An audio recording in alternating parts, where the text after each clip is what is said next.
You used to do the camera, baby. I didn't know such a thing. Well, I ain't moved the camera. I ain't touched the camera.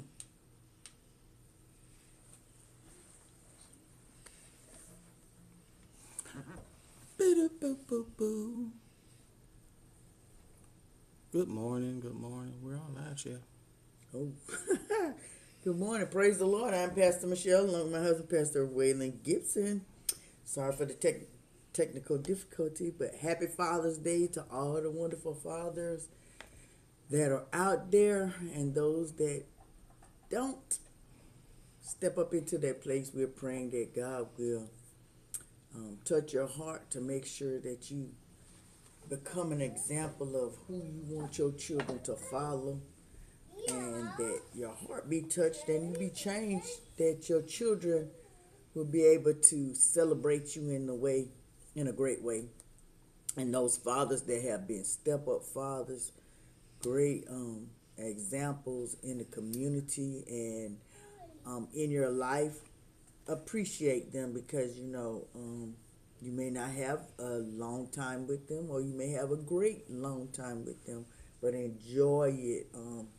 I had the opportunity yesterday to go to the nursing home, and we set up a Father's Day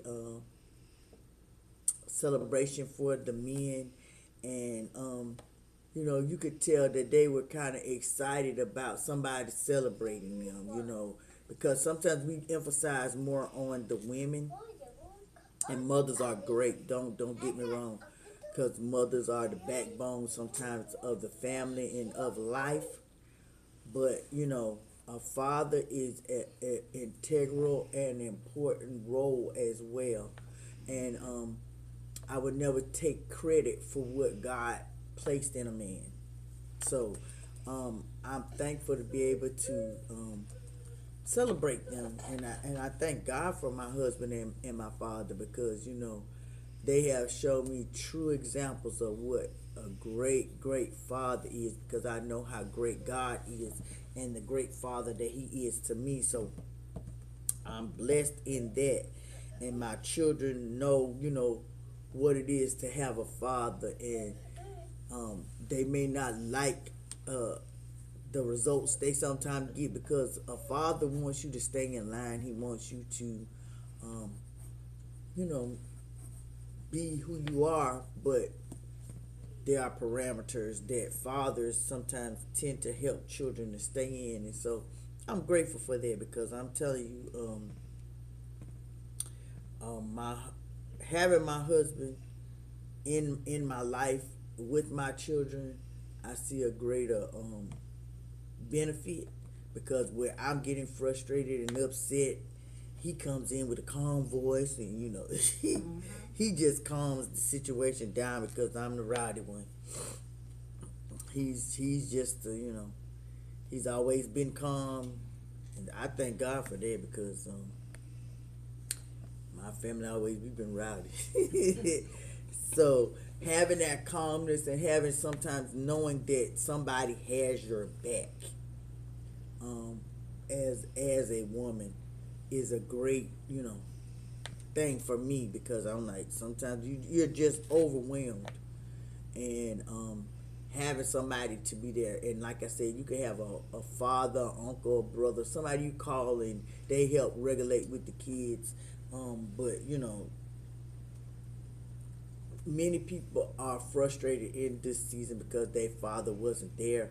But you have to focus on how good God is, and God is always there, and He can change every situation, because you can't start over again.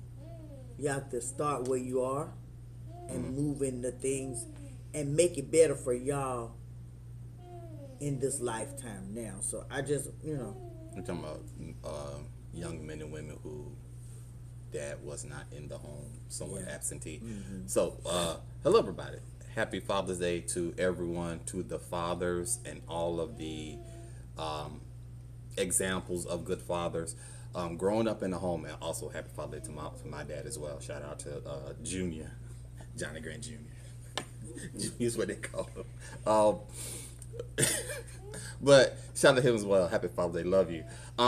As one who grew up in a household without a father, my dad was MIA for the first 20 of my life, by his choice. And this is not a rehash and dogging my dad, but just kind of giving some factual history for what I say what I'm going to say. As a young man growing up, not having a father figure, I thank God for my mom, number one, because my mother would always tell us, I ain't your daddy, I'm your mama. And so she always gave us the woman's perspective of how a young boy is supposed to behave, how a young man is supposed to behave, how a grown man is supposed to behave. She gave us the insight on what women expected of men. But she was quick to say, I ain't a man, I ain't your daddy. I can't show you how to be a man. I can only tell you what women expect. But I can't answer all your questions. You got to go to your uncles, because she had brothers.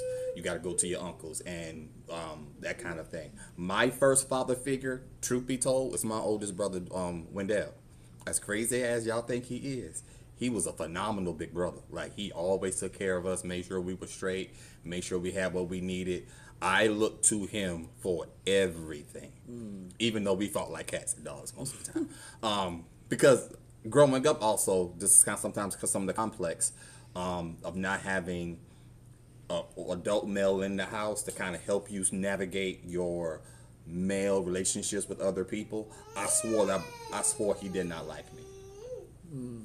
So that conflict and that tension, what I missed was how every time something needed to be done or I needed something, he was figuring things out. He was making ways. When he started working, he started giving me money, taking care of me, buying me shirts or a pair of shoes if I needed it, or giving me money to go to the game, taking the pressure off of our mom.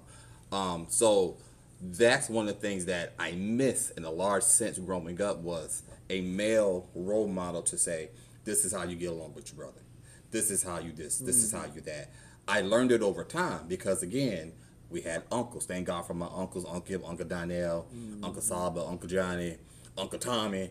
Like, we had uncles around who helped to, they couldn't give us everything, but they filled in. Like, God had this, at least for me, they filled in when I had a question about this, had a question about that. When 18, getting ready to go to the prom, had never put on the tuxedo to go to the prom, had to figure it out. And I was like, man, where is my dad? Like, I wish I had a dad here. My Uncle Johnny wasn't around. He was working somewhere. I was at my Aunt Ernestine's house getting dressed. And I went to my Uncle Gibbs' house because he was going to give me, like, some money for the prom.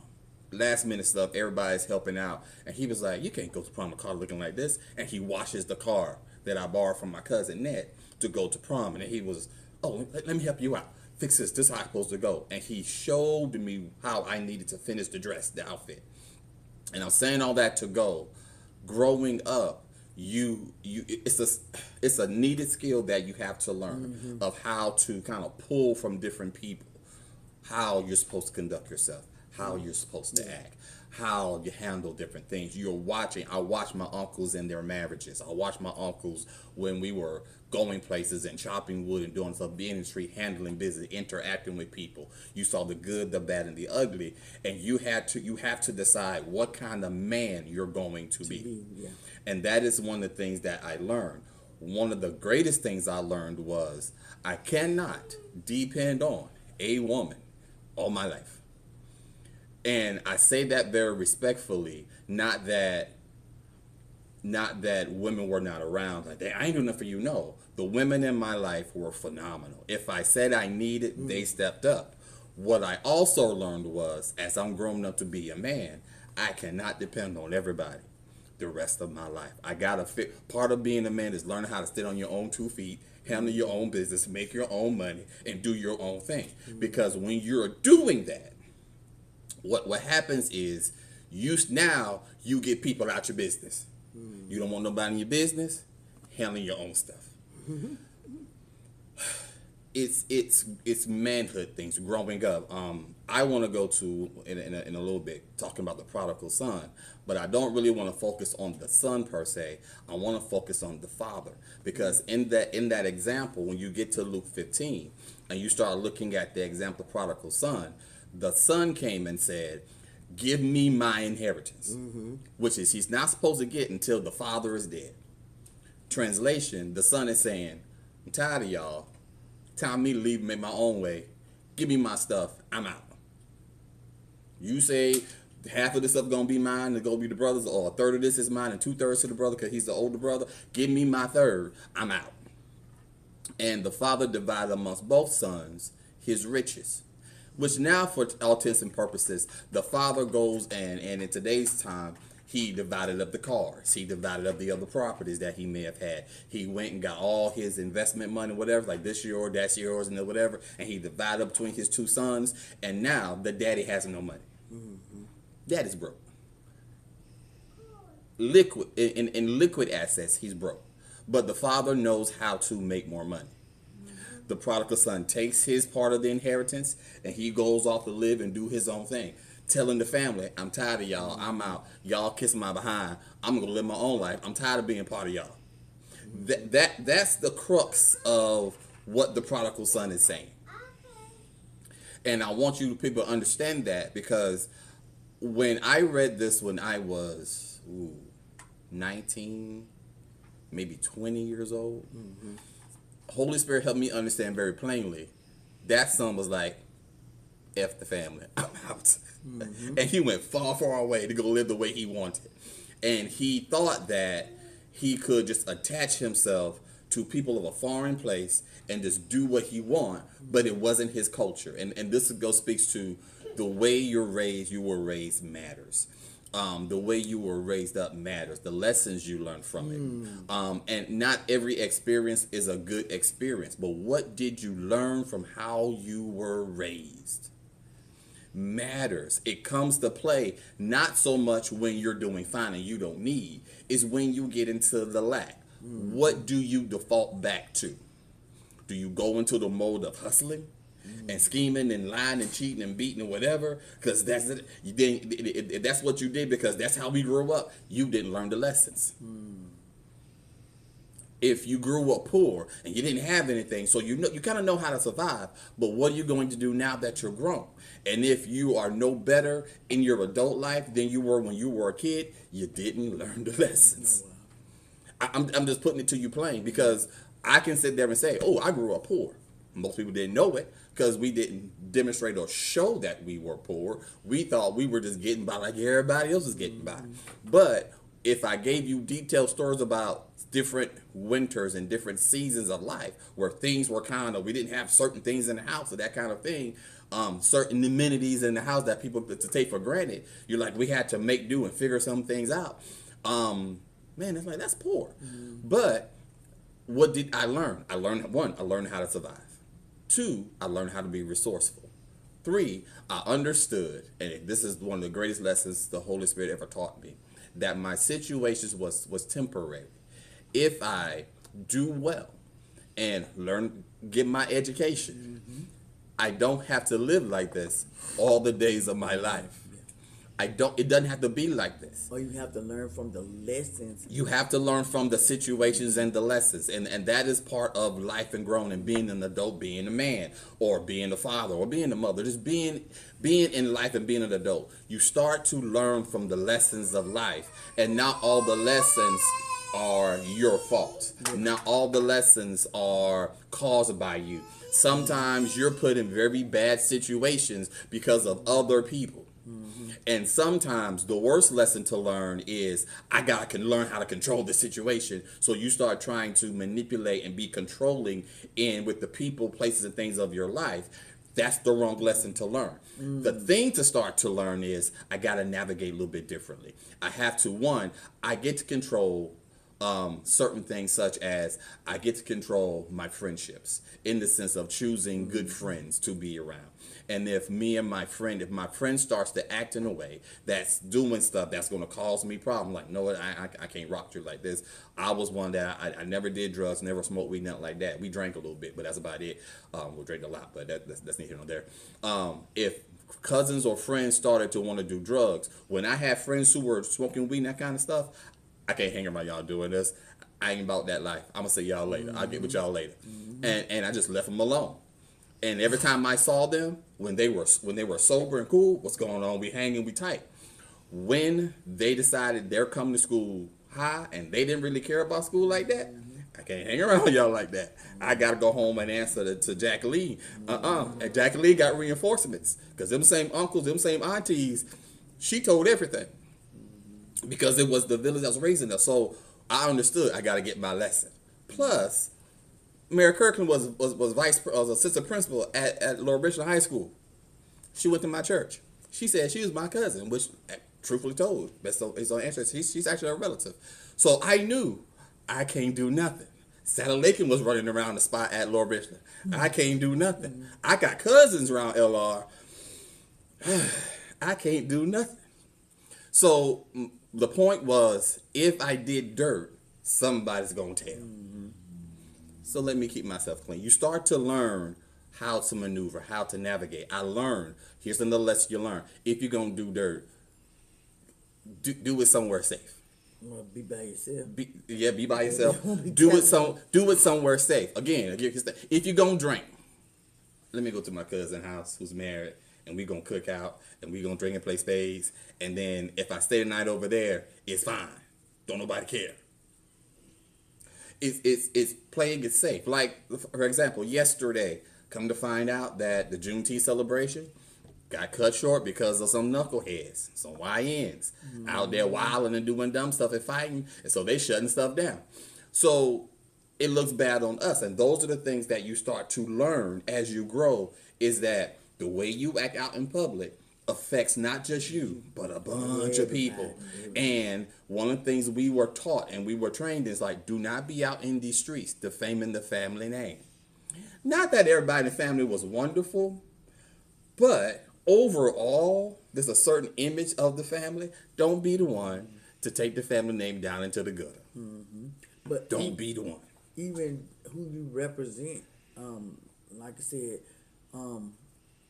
when it comes down to just being in the public period, like I said, I remember I was telling somebody last week, I was a bad kid. So my neighbors, when we had the party line, and my neighbors, and every time I wanted to talk on the phone, it would be these three ladies on the phone. And it was my great-grandma, my girlfriend grandma, and another lady. And every time I pick up the phone, they just run their mouth. So this day I got tired. I got on the phone. I said, you old bitches need to get off this phone. I'm sick every time I pick up the phone. You old bats on this phone. Just wow. Gossiping. All y'all doing is gossiping. Wow. And they said, who that is? Who that is? And my grandma said, that's Sherry. I'm going to get her. I said, oh, Lord. So I hang up the phone, and Kanema say, when I see you, I'm going to get you. And I said, okay. So I avoided her for a long time. I thought I was avoiding her for a long time.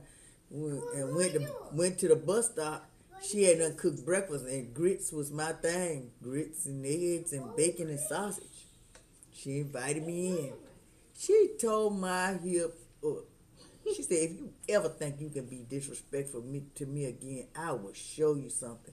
And they had to call my mama. Mama come in and beat me anyway, because she was like, I know you ain't cuss them old people out. I was like, I'm just sick of them. And I was so glad when we got rid of the party line. But I'm grateful because... What you trying to call anyway? That's my thing is, because you could have been... Probably Marcy to go to her house. How old were you on the party line? Yeah. We probably... No, we about 10. Y'all had a party line at 10? Yeah. Oh, Lord. 8 or 9. I mean, it was old enough that I could go to my homegirl house. I know. Yeah. And because, back then you could go... I went home at 7 by myself. And I stayed in the house. I called my mom or my granny and let her know I was home. And some man was knocking on the door, and I called my granny. My granny came right on up the road. Like, what you doing here? What you come here for? But it was to the point where community was community. If you did something, somebody could say something to you and bring you back in line. Yes, and that's the thing that we're seeing now. Nobody wants their children to be corrected, or if you correct their children, they got an attitude, they're angry about it. And we're seeing so much violence now and people just being shot, gunned down in the streets. And it's like, wow, people are blaming the laws for guns. And I was like, the law ain't had nothing to do with the gun. It's the people that have guns. And the first thing you think is, I'm going to go get my gun and shoot somebody. When we used to use our fists and fight, or our words and fight, now it's like, I ain't got to fight you no more. And I think TV has affected a lot of the way children think. They think because they see somebody die on the camera, and then the next week they right back on the camera. They think death ain't final. Well, it's also a numbing of sorts. That becomes the first idea, not the fight. But again, going back to fathers would, in a sense, teach your son how to fight. Like, and so for us, it was us, our cousin, my brother, my cousins. We would get together and wrestle, and we learned how to fight. Put you in the hole, and someone do this, you do this, whatever. Because again, you can't go swinging like this. Like, no, you can't. We won't fight like that. You gotta, little sissy fighting, and we would, in a sense, bully each other to help coach you into how to fight, to be able to hold your own and throw a punch and that kind of thing. Use your weight right and that kind of stuff, and not run. Because here again, going to get guns was not an option. It's so prevalent now that a lot of, like our uncles and things like that, they had guns, yes. My Uncle John used to keep shotguns in the closet, right behind the wood. So he go get some wood out there. You open up the thing of some wood, and it's like 3 or 4 shotguns just sitting there, and you knew not to touch them. And he can't say they loaded. Don't touch that gun. And you didn't. So it wasn't that we didn't know where they were. It was just we were coached on not to mess with it. We were taught how to use them properly and not to be afraid of things and all of those stuff. So when that becomes part of your training, your uprising, you don't go get gun to kill nobody. You're not a murderer. You live to fight another day. If fighting can't handle it, then you need to go tell an adult that's kind of how we understood it. We're gonna fight. And if I got to come to your neighborhood, we'll fight. Like, we're going to fight on the bus. We're going to fight at school. We're going to fight at the bus stop. We're going to fight somewhere. And after we fight, then everybody break or whatever. You get busted up. Some days you win. Like Pop said, you win some, you lose some. But you get to go fight another day. It's that ain't how we do it. So with everything in video games and all this stuff, people have been desensitized to, I'm going to go just grab me something and wet you up and take you out and all this stuff. Only want to see you bathe in the purple rain, like that kind of stuff.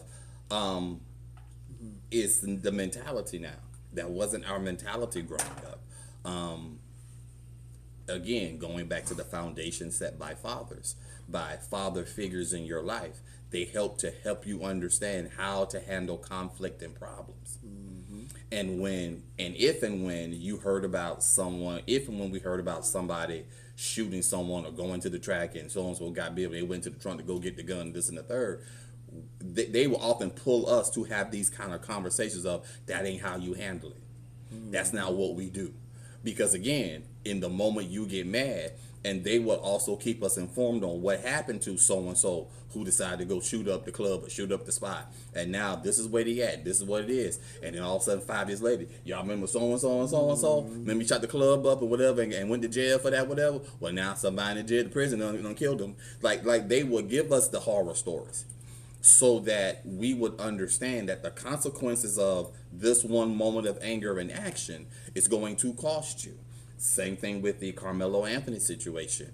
That moment of, I'm going to use this, whatever, and this and the third, it has cost. It's affected the entire family. And you're remorseful and you're hurting. It's like, well, I was just trying to defend myself, this and the third. But there's a way to do it. And these are the hard conversations that when our elders pulled us together and got us together, that's what they talked to us about. Not all the time, but every once in a while, they will use these things as examples. Speaking of Kirkland, her husband, John Kirkland, was a deputy sheriff, something like that. I think so. Yeah. And he used to be on Mr. Nosey way back in the day. Yeah. They're my peoples from St. John Baptist Church in Hopkins. Shout out to Yeah, I remember Representative. that name. Shout out to Representative Jermaine Johnson, running for governor. Also a member of St. John. I ain't need here nor there. I'm just saying, great people come out of St. John. There was a situation when I was in high school of a young man who the police went, and a few black boys waited till about 11:30, 12 o'clock in the morning to go knock on the door and arrest him for something that they had going on, and put their mugshot on the TV from them being just waking up from being asleep, so they looked like thugs, came from good families, and he came back and said, "This is what they did." And he's like, that was unfair, and those boys were released within 2 or 3 hours back to their parents. But they waited till late at night when they were in the bed to get that kind of a mugshot look. And he's like, and the police department is investigating the people who went and did that. And so he will help us to understand is that there are some people in law enforcement who were not for you. But the thing that was a benefit to us as kids growing up is that we knew all the police officers who police our neighborhoods. They will often be around in the neighborhood, driving by, walking and talking, and we knew them. They knew our families. They knew who our mom and daddy was. So if there was anything going on, he's like, "Hey, I need y'all to go ahead and go to the house because there's something getting ready to happen. I need y'all to go to the house. Don't come out the rest of the day." He's like, "Don't say nothing. Just come out the rest of the day." Or he will go knock on auntie's door and say, "Hey, make sure you tell your nephews and your people stay off the streets for right now because we're looking for somebody," and this and the third. And they start making phone calls. "Where y'all at?" "Oh, I'm over here at Uncle Gibbs' house." "Well, you can't come to the house. You can't come home. Stay over there for the rest of the day." Like, "Oh, I'm home. Don't go out because the police is out and they look for somebody." "Yes, ma'am. I'm in the house." So the community helped to police you. It is, and these are still talking about good fathers. It is the point of using your community to your advantage. We got to get back to that. We have to get back to that. And like I say, mending relationships. Whereas, if your father wasn't evident or prevalent in your life, getting to the point where you can start over, start fresh, and build from that perspective, because you cannot go back and change the past.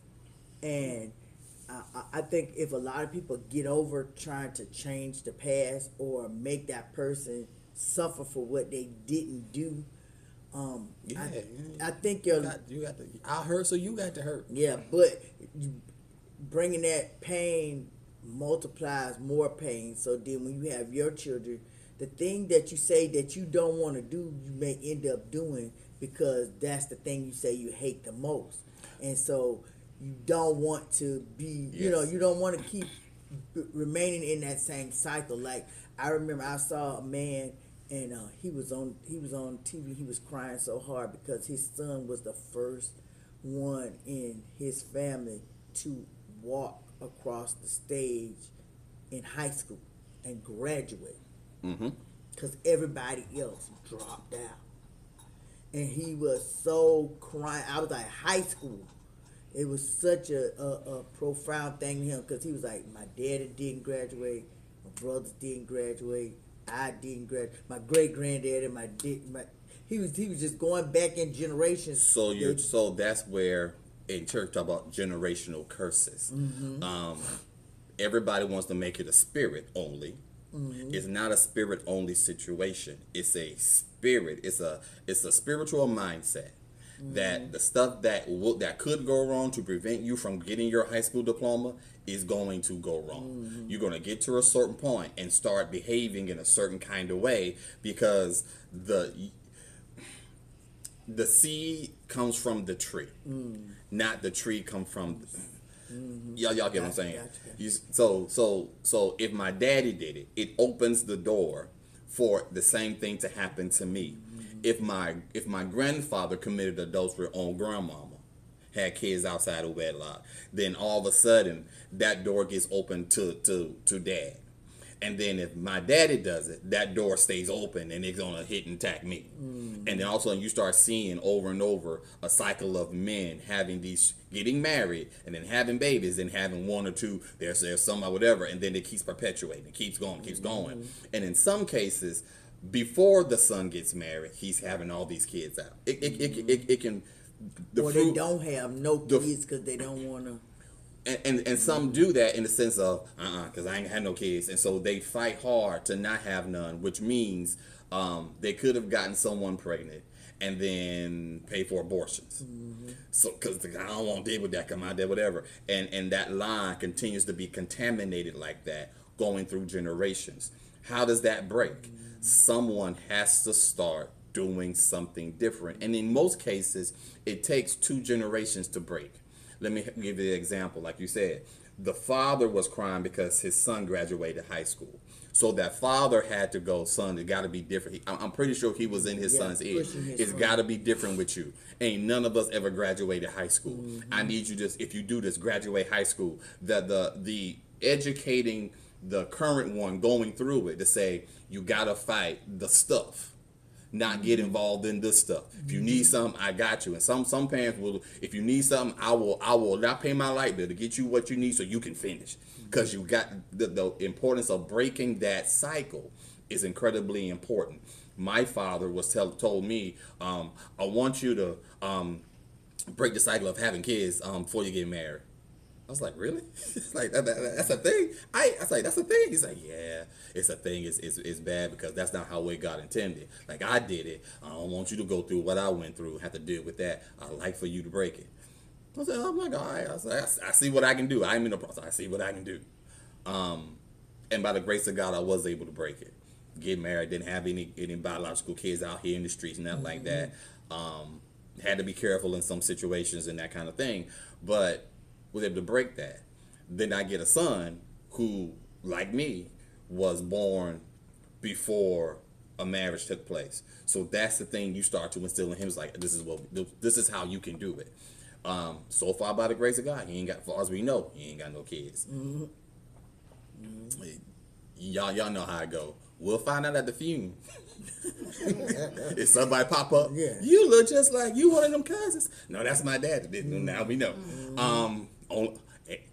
But I never tell nobody but God. Don't nobody know but God, but the Lord. But that's kind of the thing, is that you start to instill in your children a certain way to go. And if your children didn't do like you, like the Word of God talks about, then you start talking with your grandkids of, this is what we would like for you to do. Go to school, get your education. Like with Monet, we're talking to her about, hey, because she loves kids and babies. You love the babies. She's like, I want 2.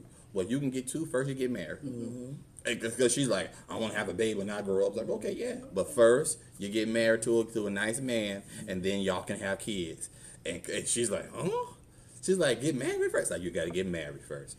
Because kids start talking about, so instead of trying to hide stuff, you start talking to them. This is the design. This is the way we would like for it to go in your life. Now, to do that, you got to do certain stuff also. You can't be out here loose and doing everything everybody else is doing. You got to be able to stand and this and the third. And you start coaching and training and talking.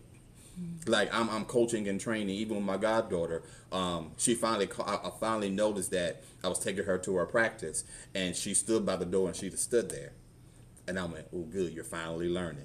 Because you're supposed to let the gentleman supposed to open the door for you, not you do it yourself. And she's learning some stuff.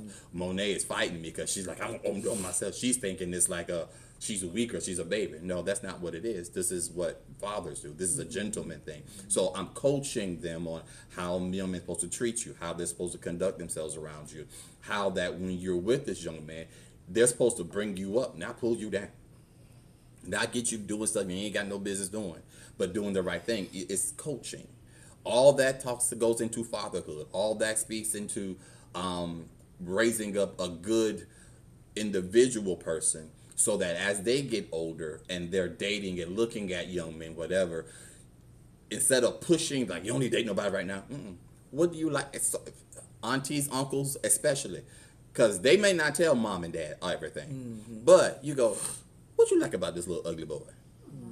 He ain't ugly. She ain't ugly. What's like with the little ugly girl? She not ugly. She not ugly, but what you like about her? Oh, well, she's just... And I tell them, if you cannot articulate what you like about that person, you probably don't really like that person. You probably just like the fact that they're giving you some attention. You probably like the attention they give you, but you may not really like them. What do y'all talk about? What y'all got in common? What they gonna do with their life? They just living life, or what they gonna do? Like sometimes it's just asking them questions about them, and then also about your loved one, to get them to pay attention to some stuff. Yeah, and most times, men can educate their daughters on. Oh yeah. My daddy made sure we knew how to change tires, we knew how to check the oil, we knew how to check transmission fluid, we knew how to take care of a car. If I'm not around, you can do this stuff without a man. Now he said, but when you got a man, you let the man do it. But if you by yourself, he's like, you make sure you can do these things. Yeah, and if a man can't do it, he ain't worth 2 days fly smash. It's So my daddy was, always, he taught me how to drive a stick.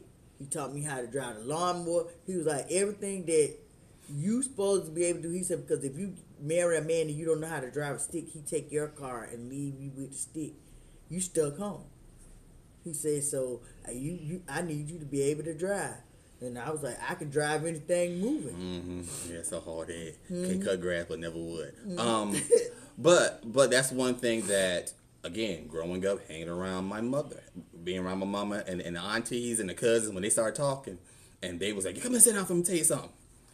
You over there with the woman, and you can't change time, whatever. You sorry. Like, huh?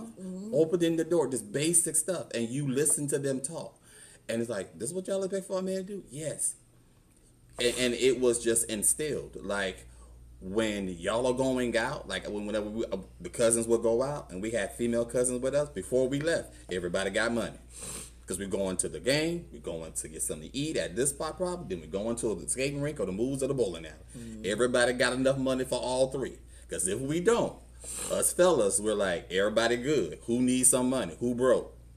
We're going to put some money in your hand and make sure you're okay. That's our girls. Because we don't want them going to the game and then trying to get some little ugly dude to give them some money. Like, we don't do that.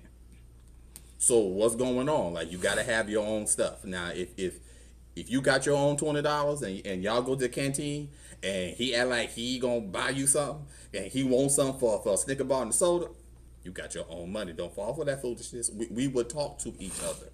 Because, again, the game has to be shared.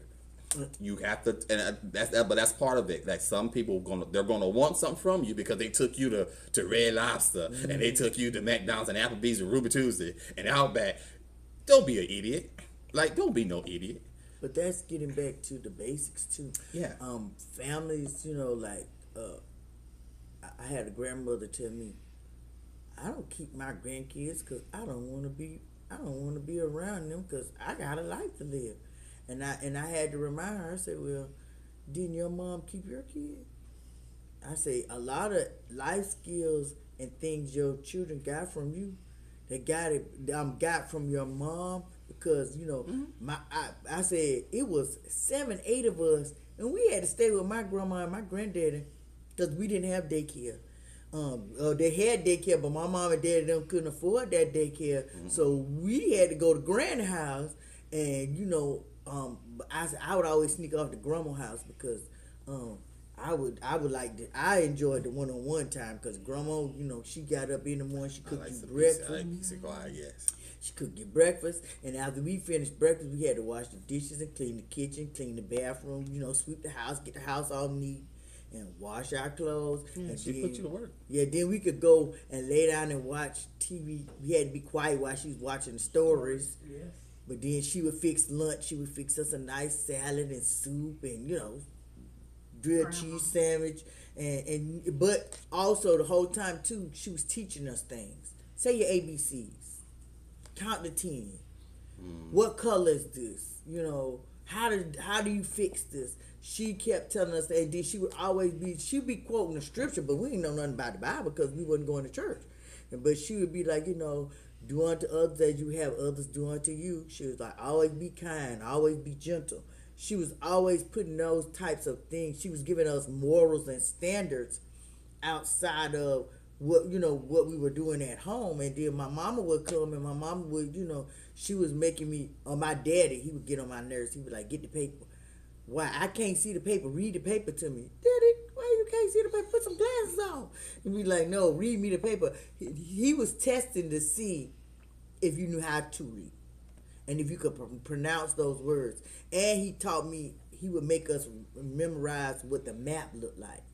what the United States map looked like, or Oh yeah. how the 50 states, and he made us learn the capitals. And learn cities that were inside of the places, and then he brought the remember, y'all probably, I'm gonna date myself really good, when they used to come to your house and sell the encyclopedias, the pretend encyclopedia. Yeah. And my daddy brought the whole series, because he was like, I don't want y'all being out there not knowing stuff when I can afford to make sure that you got it. Yeah, because when you did your back when they made you do papers and Yeah. essays in school and research projects, you needed an encyclopedia. Yeah, and so you had to have go references to references and all that stuff. So I had to go next door, my Aunt Edith's house, and borrow their But encyclopedia. she was the teacher.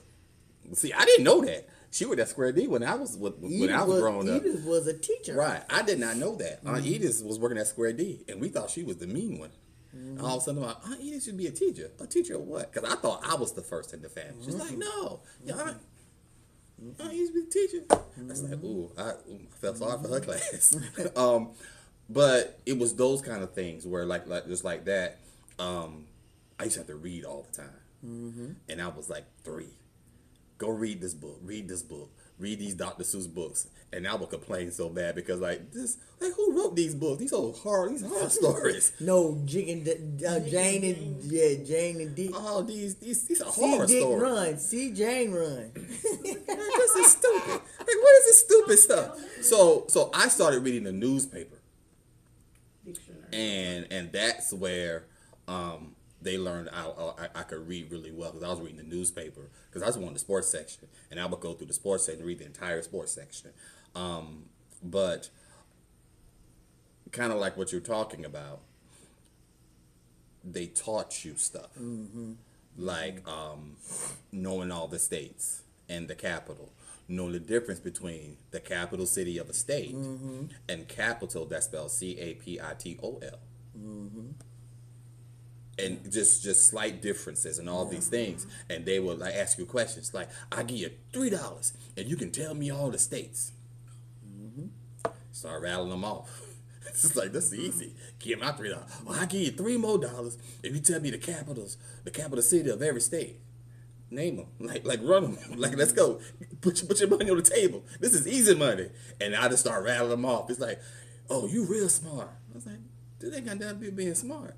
Y'all made me look at this crazy map all the time, and it's just like whatever. So it was just learning stuff, like knowing things. With church, people had their children in church. I hate You even went to Sunday school. If the bus came to pick up the kids, the parents did not take most parents didn't go to Sunday school. They would send their children on the bus, or we would walk to Sunday school. Man.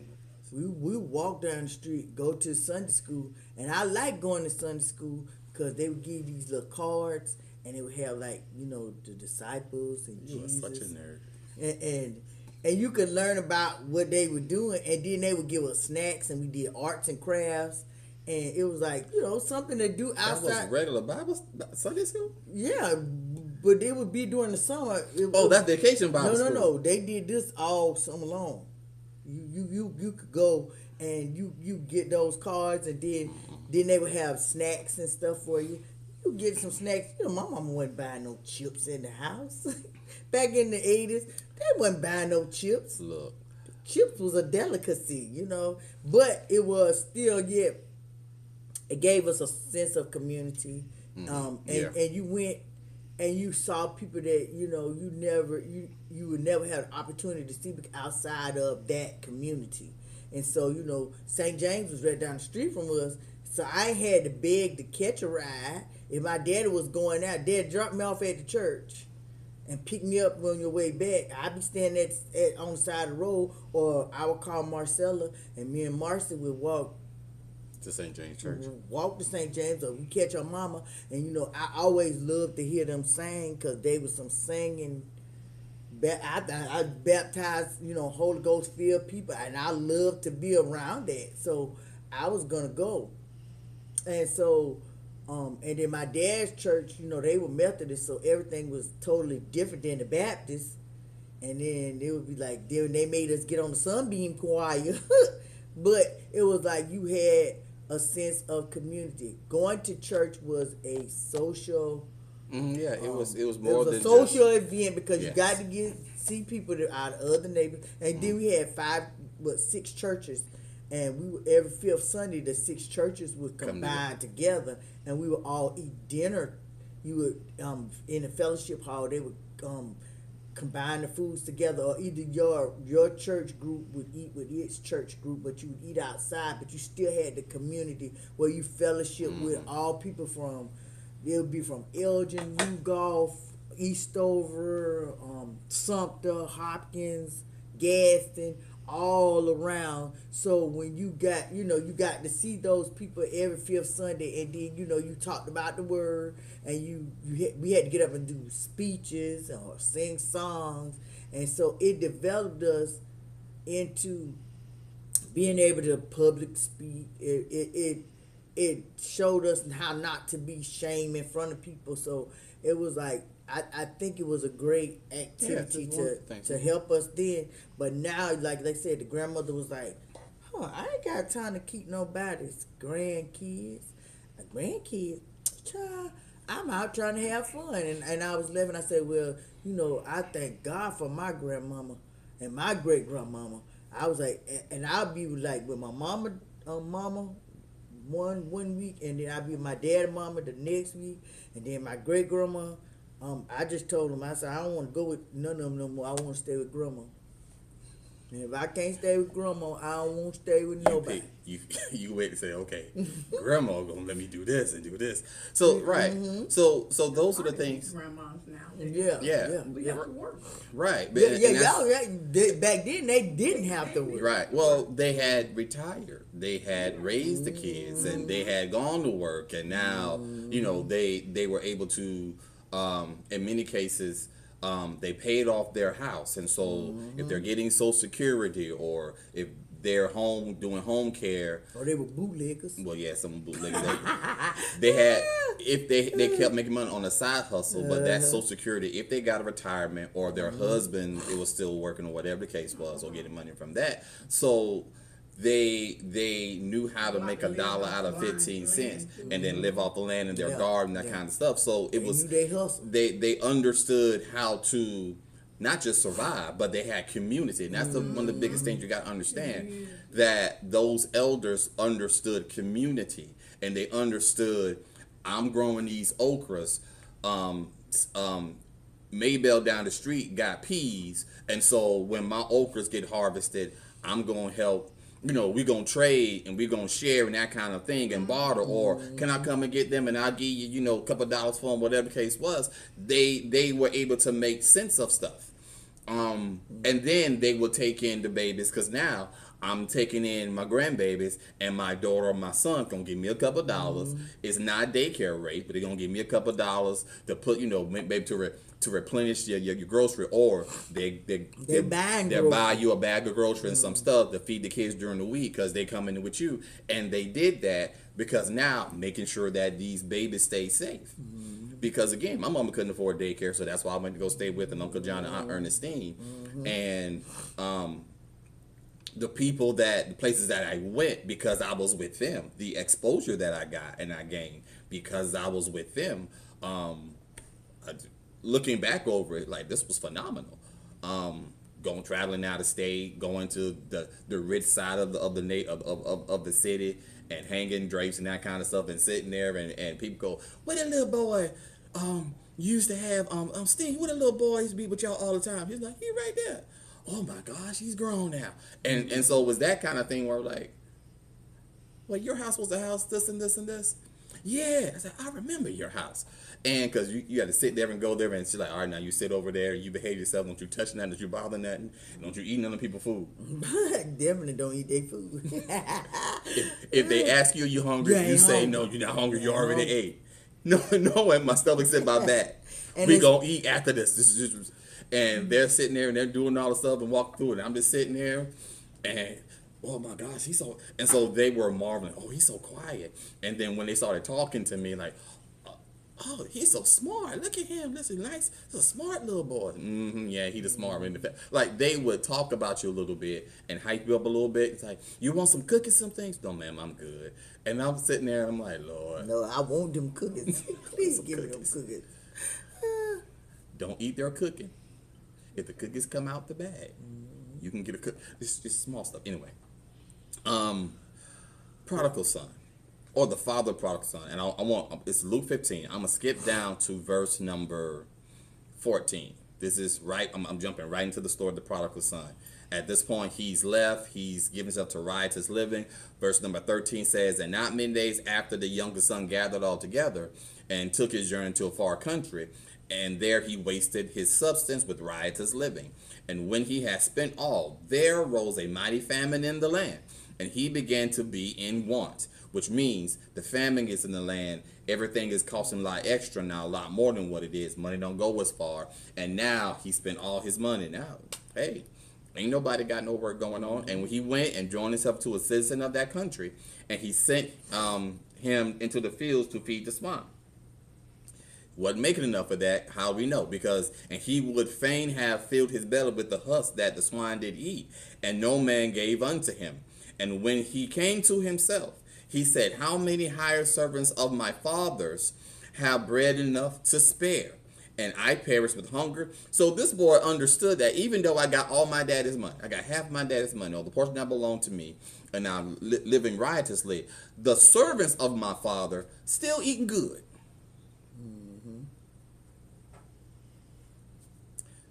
I'm gonna be as a servant.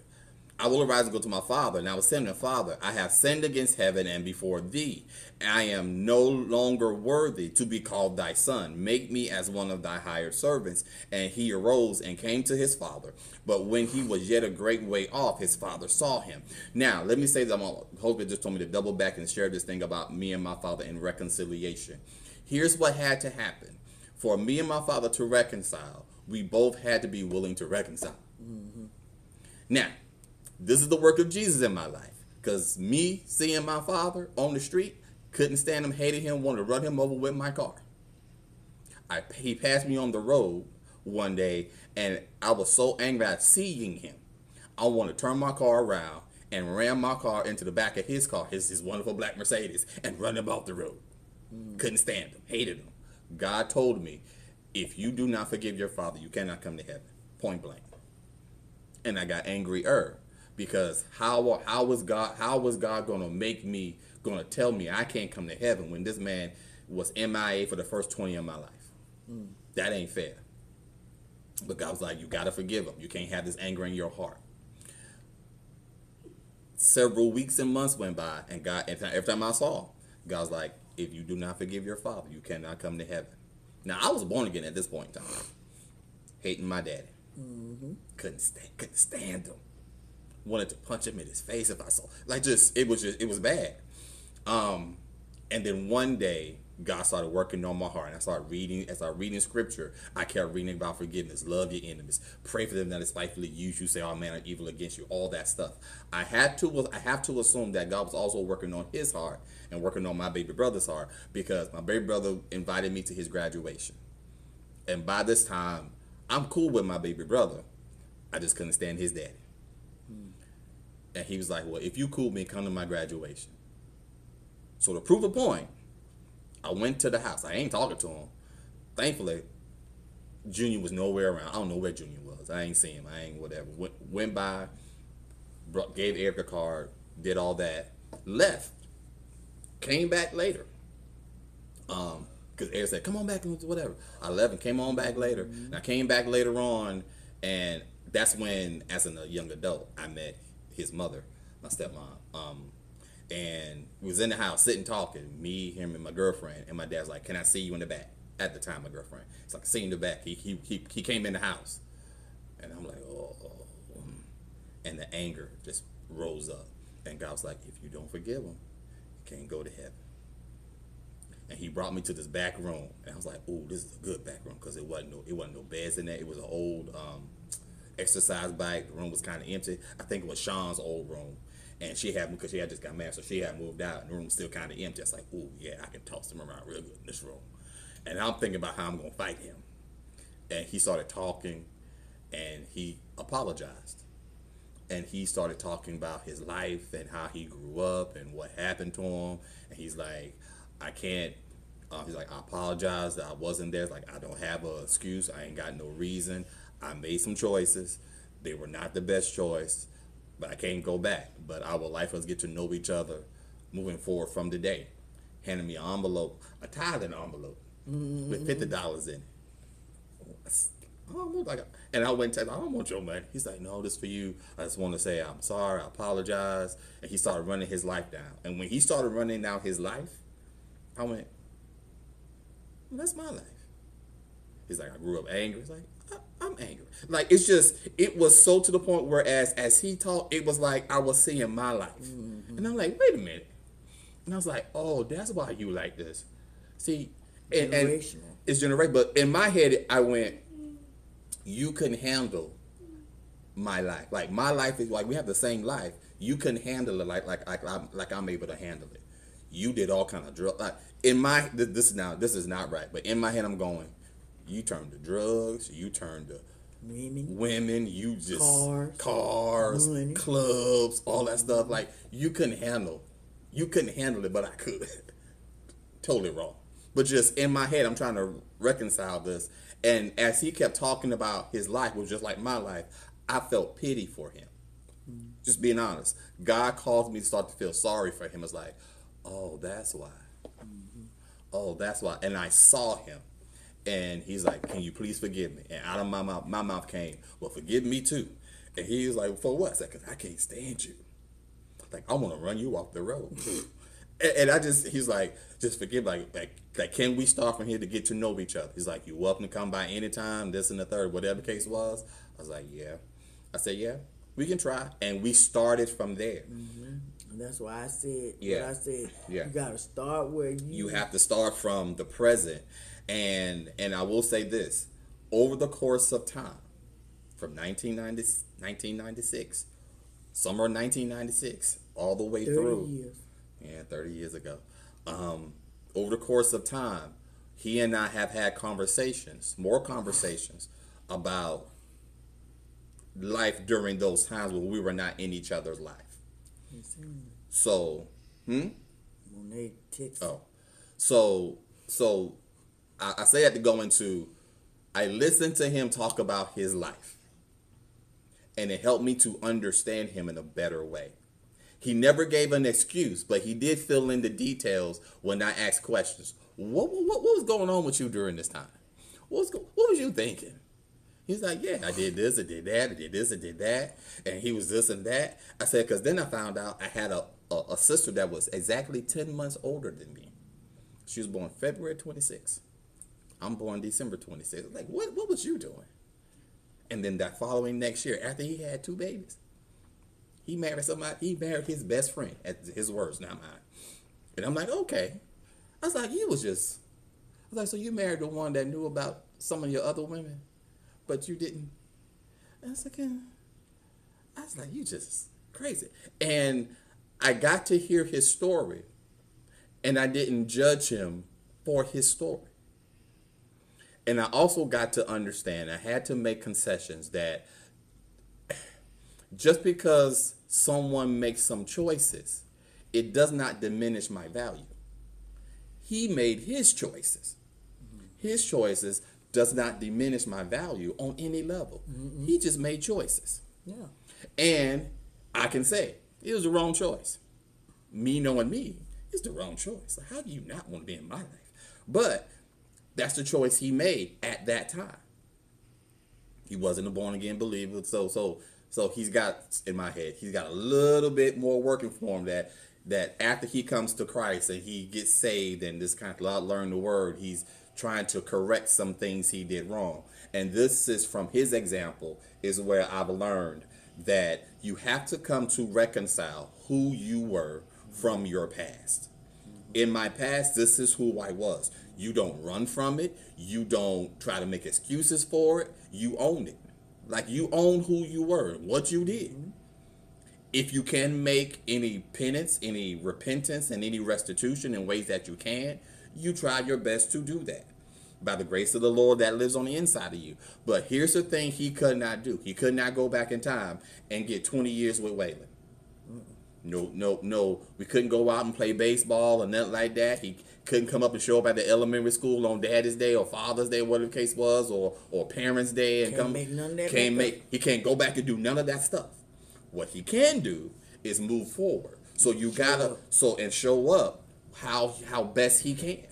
And who he is now, and that doesn't mean every time I make a phone call, Dad, I need you to whatever. He got to jump to my music. That's not fair to anybody. You do what you can do in building the relationships, and you both have to be willing that even after we argue, because me and him have argued many times, we fallen out a couple of times. We don't throw away the relationship because we mad at each other. Because we're in a church meeting and he says some stuff and try to run me up one side down the other, and because he's the pastor, he's in front of his people. I ate that for a minute. When we got to the house, I think like the next day, I came by the house and he was, I'm sorry for if I talked to you kind of rough, yada yada yada yada. I said, yeah, you did, and he was, but I don't mean no harm by it. I said, well, listen, so I'm gonna tell you just like this. My mother many times has said things to me that I did not like. She's still my mom. And the Holy Spirit had me to say that to him because the relationship was still kind of fragile. I said, but this is what it is. We can disagree. And we can argue. We can fall out and cuss each other out. You're still my dad. And I still choose to have you in my life. That's not going to change because we are not on the same page, or we have disagreement. And it kind of it settled him in some stuff. It settled me in some stuff because it helped me to understand that I'm not just a fair weather. Well, since we in, I said, now I might not talk to you for a couple of days. I probably ain't gonna come by and be like, hey, how you doing? I'm still mad with you because you said some stuff. I need you to apologize for stuff you said. You had to say it like that. But we continue to grow in the relationship. And that is a part of the reconciling that can happen if you both determine and agree that we're going to be in each other's life. It's not going to always be nice. It's going to be rocky for sometimes. It's going to be some disagreements. It's going to be some misunderstandings. Because again, you're working in a relationship and getting to know each other. And the thing that you don't have as an anchor is history. My mother and I have the history of her always providing and being there through all of the times. What I didn't have with him was him being consistent to be there and not turn and run because he did it before. He had opportunity to be there and he decided to run. So now, what you gonna do? You gonna stay? You gonna run? You're gonna get tough. You gonna stay? You gonna run? What I demonstrated was in my 30 years of being in relationship with him, like you said now, is when things get tight and tough and we ain't agreeing, I'm not gonna run. You gonna run? What you gonna do? So he's also demonstrated and determined that he not gonna run. We're gonna sit here and be in this together. And whatever we build as a relationship is what we build. I'm not gonna compare it to what him and my baby brother, my baby sister got. I'm not comparing to what him and my older sister and what everybody else got.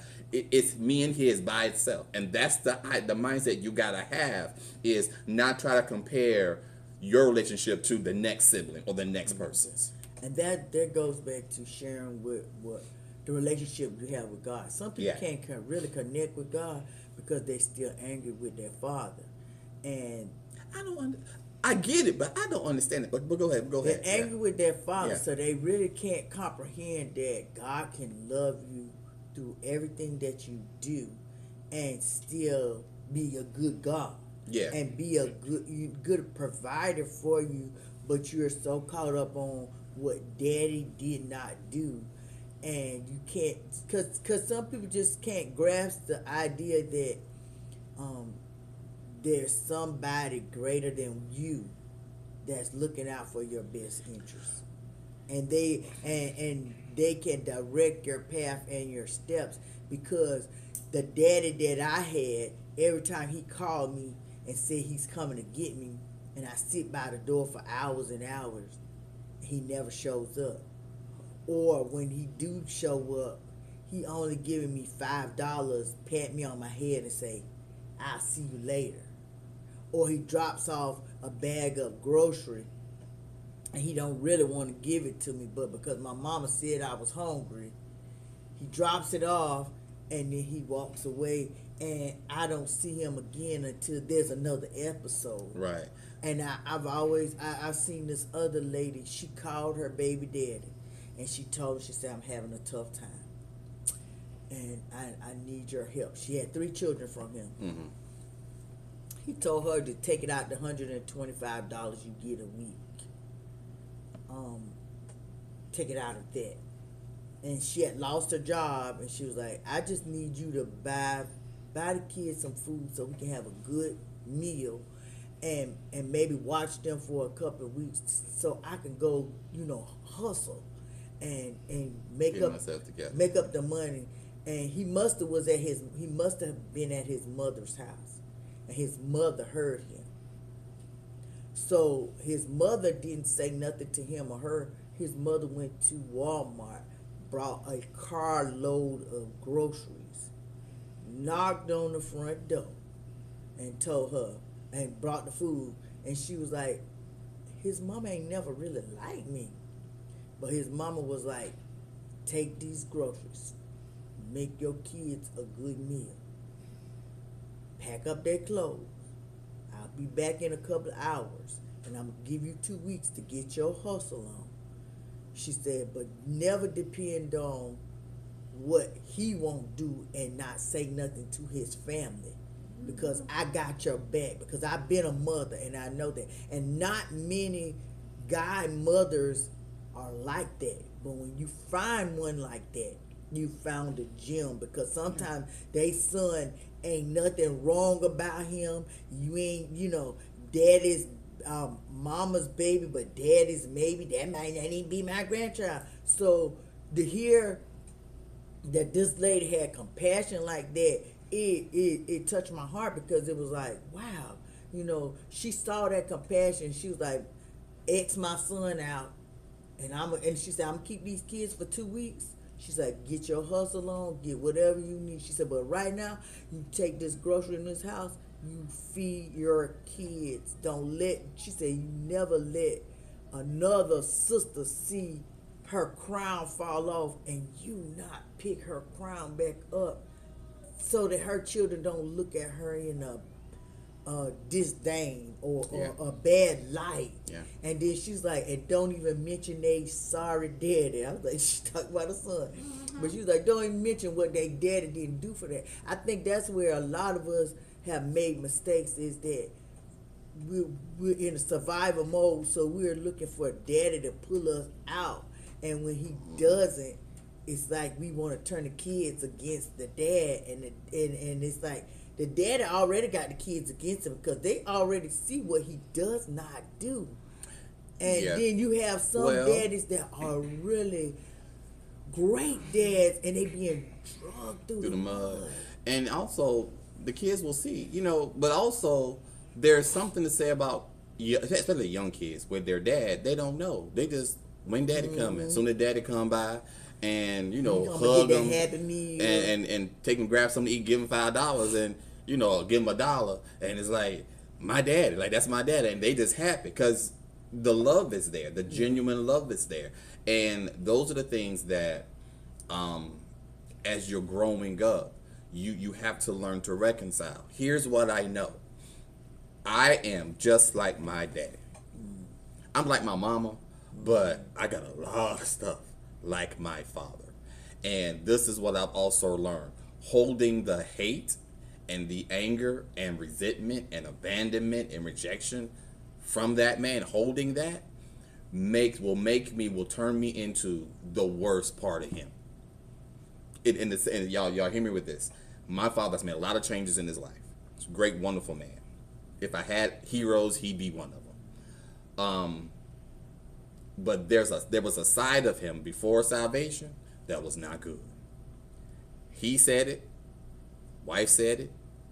His children said it. The one that got the best of him was my baby sister, Nikki. He shows up wonderfully for her. And that makes me proud. That doesn't make me mad. It makes me proud that he finally got it right. Spoiled or rotten, but he finally got it right. But the thing about it is, if I hold the hate and the anger, all of that generational stuff that was going on in his life and in my grandfather's life and everything else, I'm going to run right into those thorns. I'm going to manifest all those thorns. I'm going to manifest all those briars. I'm going to manifest all that negativity. And it's going to hit me in my life hard. And I'll be sitting there mad because every time I turn around, I'm looking like, acting like, behaving like the man I could not stand. That's what happens. And that's what happens for many people who hold the hate. You end up being just like the person that you hate. That's what hate does to you. So I need for you to, if this is you, forgive. If for nobody else, hopefully by now you've seen enough Tyler Perry movies where he said it in Tyler Perry plays where you understand that forgiveness is for you. It's to free you so that you don't hold, you're not trying to hold people guilty and getting revenge and getting retaliation for things that was wrong to you. It doesn't mean you got to let everybody who's ever wronged you back into your life. Only an idiot would do that. But forgiveness is getting the poison out. You're not let the God, when you stand praying, again, one of the scriptures God kept giving me was Mark 11. And when you stand praying, forgive. Father, forgive me of my trespasses and my sins. You gonna forgive your daddy? You know I can't stand that. It's the conversation me and God will have. He did me dirty. He was in my end. Why I gotta forgive him? I don't want nothing to do with it. It's like, you gotta let it go. You gotta forgive him. And he said, pray for him. I ain't praying. Pray for him. Took me to Matthew.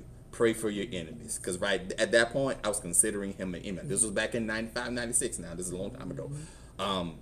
It's like, speak blessings on him. And begrudgingly, in anger, I spoke blessings. Like, okay, we're going to try this again tomorrow. And every time I go to pray, he's like, pray for your daddy. Pray for your daddy. Pray for your daddy. Speak blessings on him. After a while, my heart started to slowly soften when it came to him. Why? Because God was doing a work to get me to a place that I can forgive him. And it actually would mean, I would actually mean what I say when I did it. I would stand and say, God, I forgive everybody. Especially when I needed God to do something for me. Lord, if I owe anybody, if I hold any hate in my heart, I forgive them. Because I need you to come through for me, Jesus. Come through for me, Jesus. Come on, I need that 7, Jesus. Roll a 7. Y'all know how we do. But it's in those moments where I had different needs. Like, yeah, even your daddy. I was like, even my daddy. Like, Lord, I'm not. That's when I started to learn. I cannot allow this hate I have for this person prevent me from walking in the things of God, from walking in blessing, from getting things that I need in life. I can't hold on to this, and I can't hold on to the hate and then say, God bless me. My hand is closed. If I open up the hand, I got to let him go so my hand can be free to receive what God got from me. He started teaching me the lesson, like, this is why you forgive. And so by the time I got to that point of getting to that house, I kind of knew it was already God was setting me up, but I kind of knew. But God was like, but again, I still was like, I'm going to fight you, say the wrong thing. I'm swinging on you. Say the wrong thing, I'm swinging. And he started talking about himself. And he started repenting for how he was MIA for 20 years. Because by then I was about almost 20. He's like, he started repenting for that. And he's like, I apologize, and this and the third. And all of a sudden, it kind of felt good to be standing in front of for my dad to be standing in front of me talking to me. I had never had that. Oh my goodness, he's talking to me. It's just me and him in the room. Ain't nobody around. And he's talking to me. And I'm like, all of a sudden the little kid in me is now like, this is my dad. And he had it hard. He had it rough. He was angry. Finally talking with Eric. As we got, he and I started talking, that he's like, yeah, Daddy was horrible. He come in the house fussing and this and that and the third and that. We couldn't stand and want to be around him. And when my father started talking about how he knew he had to change when he would walk in the house and everybody would scatter. And it took him back to when he was a kid, that when his dad would walk in the house, because his dad walked in the house fussing, everybody would scatter. Everybody be home laughing, joking with grandma, having a good time and everything else. And soon as granddad pull up in the truck and step foot in the house, everybody scattered because granddad coming in fussing and fighting and want to start something. And he's like, I knew I had to change. So I started recognizing the generational stuff from, oh, this is a family trait. These are family issues. This is struggle. Oh, okay, certain kinds of struggle, certain kinds of, this is a generational thing. And then people start saying, it was good that you were never around your daddy. Because he was not a nice person to be around. Like, he said it, and then people started saying it. Family members were saying it. You wouldn't want to be around. Like, we were miserable. And they said we had the nice house, drove the Mercedes and everything else, had money, had the nice clothes. We were miserable in this house. You mean the nice house, the nice pretty house with the nice big yard driveway, the Mercedes parked in there that I passed twice a day from middle school through high school till I got my own car. Pass his house twice a day, every day, 180 school days. Pass it twice a day, wondering. That's the house he lived in, and they were miserable. He's like, we were miserable. And I'm like, oh. Now I'm at the house where the water didn't always work, hot water didn't always work, didn't have any central heating in there, had to turn a big unit for AC, had to use the fireplace and all the stuff for wintertime, that kind of stuff, and just whatever, just struggling through. But we had love, we had joy, we had fun in my house. Like, everybody wanted to come to, all the cousins wanted to come to our house. So there was joy and love in the house. There was lack, but there was love. There was family. There was togetherness. There was great times in the house. And I'm going, oh, maybe I did grow up in the real right spot. It's just you start to understand that, okay, this kind of makes you who you are. And it's not a thing of defaming anybody or making anyone feel bad. What really it boils down to is the power of God, who is not just God, he's Father. So to your point, God as Father is who I met first. So I'm looking at my dad going, all right, how are you going to be Father? Because God Father had to, from November of 95 to get me to the place of getting to 96, June, to talk to my dad. God Father had to father me, because I'm like, oh, you're gonna leave like everybody else. So I was purposely doing things, going out having what I call sin moments, sin weekends. To go, hey, all right, here you go ahead and leave. He's like, I ain't leaving. I'm never gonna leave you. I'm not letting you down. I'm gonna provide for you. And God as Father took me and reminded me throughout different points of my life how he was providing for me, how he was helping me, how he was protecting me, how he put me in situations and places where I could go travel and see things. Like, I've always been providing for you. I've always been looking out for you. I've always been protecting you. He's like, you walk the streets of your neighborhood at 5, 6, 7 years old by yourself through fields. It's like, you just get up and just leave the house and not tell nobody where you at. And driving cars. We did that later. But still, it was, he's like, I protected you. It's like, you the one that set yourself in your cousin's Pontiac Sunfire, in the middle of the summertime in the car, like you driving with the windows up in the heat. You didn't sweat not one time. I'm like, I didn't sweat. He's like, and it was hot outside. He's like, I protected you. And I'm sitting there going like, wait a minute. He's like, yeah, I protect you. And he took me through all of that to help me understand that he's not just my God, he's my Father. He's like, when your daddy wasn't around, I was there protecting you. I'm your Father. And I added like, oh. So then I get to see my dad and get to start to know him and see him begin to, and I'm saying this very respectfully, he started to step into the role of father in my life. So I say that for all of y'all, all of us who grew up without the father figure in the home. Like, I was grown, I think, before my mother told me she was dating somebody. Like, I never saw it.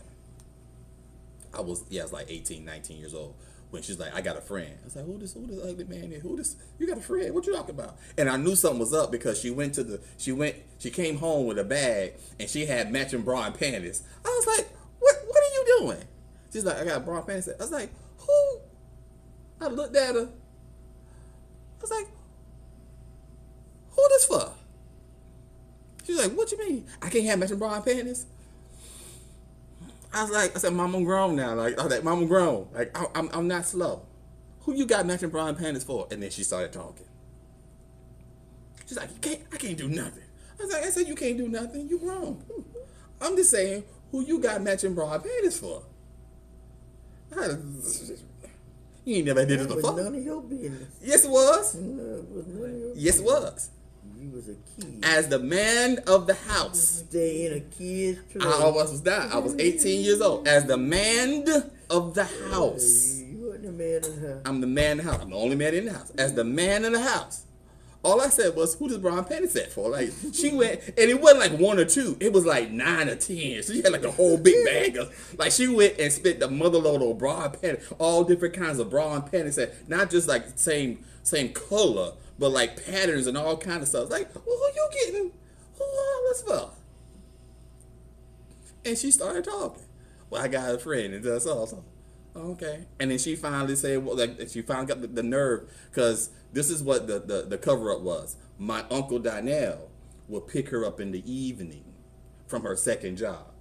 He was like, So with her, and so that was the excuse. So that was the cover-up. But then once the cat came out the bag that she had a friend, and I met the man, I was like, oh, okay. She finally let me meet him. She's like, this is my friend Reggie. Yeah, how you doing? I went to the back. He had an Oldsmobile. He was he had a Cutlass. He driving a Cutlass because he was working the part-time job. Like, she worked part-time. And I went and I wrote down license plate number. And he's like, what you doing? Just in case. I need to find you. I know how to find you. That's like, good to meet you. And I looked at my mom, was like, you okay? You needing money? You all right? Like, I just like, you needing money? You all right? I got money. I said, okay. You need anything? Let me know. I was like, well, what time you getting home? I'm grown. What time you getting home? Because I don't be walking in the house when you walk in the house. That'd be awkward. What time you getting home? And she looked at me like, boy, I'm going somewhere. So, all right, y'all be safe. All right, good to meet you, Reggie. What's your last name is? Now I wrote it down on a piece of paper. All right. How old are you? You know, what's your address? I was like, go on somewhere. I'm just checking. Just checking. I don't want to have to come find you. Take care of my mama. Y'all have a good time. Y'all be safe. And I don't want to about my business. That was my first time. Again, my first time seeing someone as a young adult be interested in my mother. Now, I'm not saying she didn't have friends all along. I'm just saying that I was a kid, so she never brought them around. They never made it to the lane of come meet my babies. Didn't make it that far. Now my older brother may have a different kind of a thing. I remember this one dude. He would come by, and I think his name was Thomas. He would come by. He would bring Chinese food and kung fu movies. We liked him because he would come back on a Saturday and he bring Chinese food, and they sit in the living room and talk, and we eat Chinese food and watch kung fu movies. It's just what it is. That's a kid. That's the only dude, and the only time we saw him was a couple of times during the summer. During this one summer, he came a couple of times during this one summer, and they talked a little bit, whatever. And I don't know what happened after that. He kind of just disappeared, and we were going about our business. So, mamas, as a rule, don't bring in everybody around your children. Don't talk bad about your baby daddies.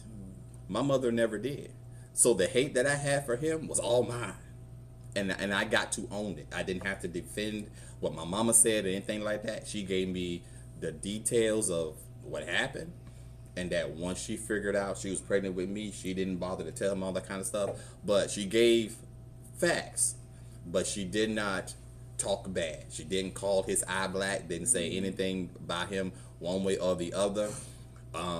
And it just was what it was. Even when I was like, get his phone number, I want to talk to him. Because I was like, teenager, I was like, I want to talk to him. Because I had some words I wanted to say to him. Like, find me his number. She got me his number, and I called it several times, and he never called back. Come to find out, Eric was erasing the messages. Me to hear nothing. Which was really probably the best thing, because I had like paragraphs and curse words I wanted to say to him. It wasn't nice at all. But again, getting back to this end of this thing, and so we'll wrap it up on this Father's Day because we can go get some Father's Day meals or whatever. The father saw the son coming back, and this is an important thing. The father saw the son coming back and did not hold against him all the stuff. The father in the prodigal son story is a great depiction of our heavenly Father, how he does with us. The son was like, had the speech of, make me a servant. The father's like, no, my son is back. We're going to restore you back. Because the father knew the boy was going to mess up. Just how I interpret the story.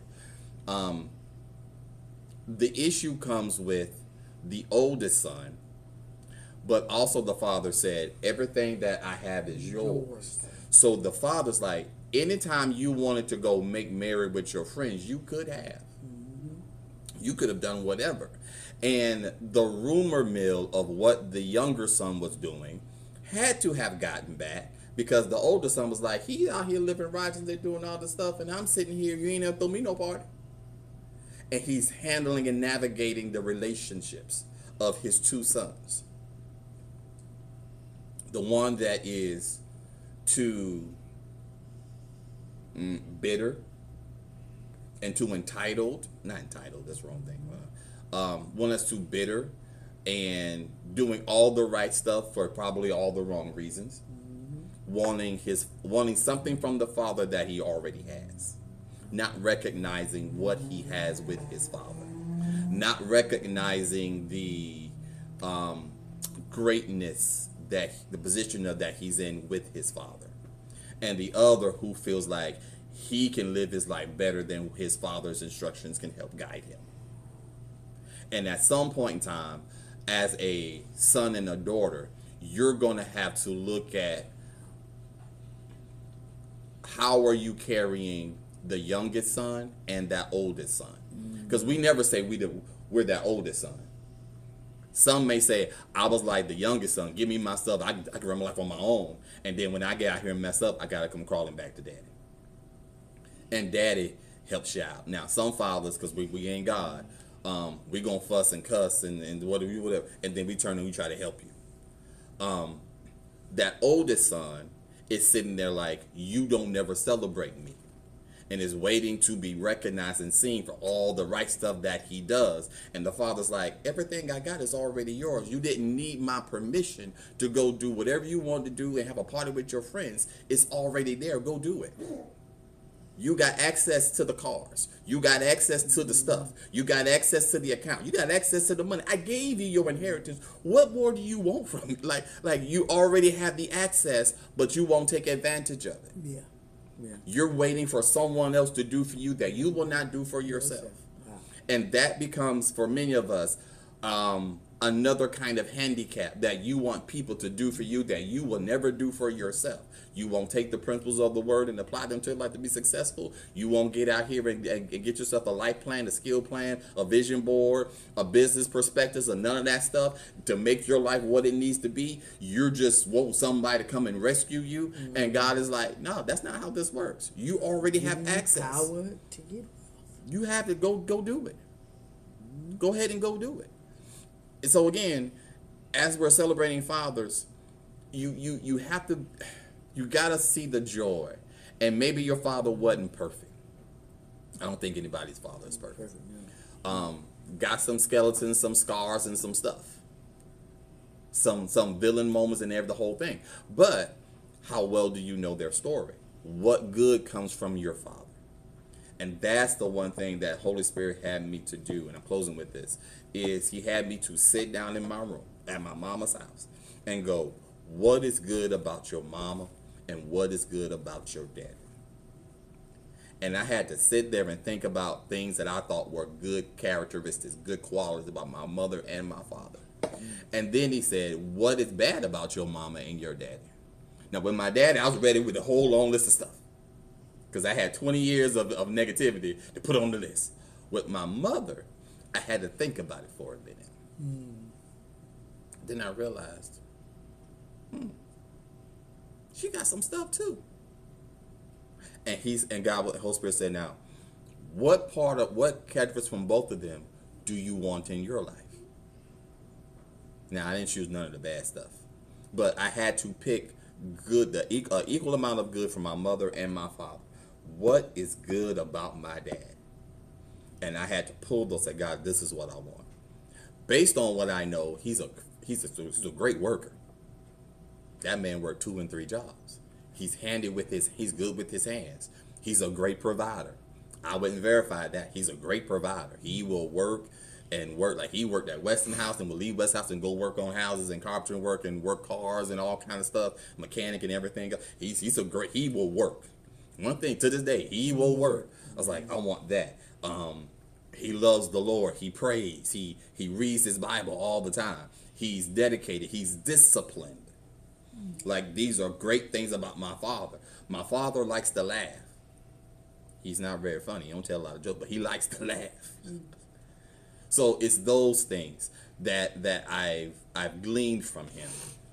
Who I am in the Word, I got from my father. Like, I was like, okay, I'm getting this. Who I am as a person in life and society, a lot of the way I approach people, my calmness, I get it from my mama.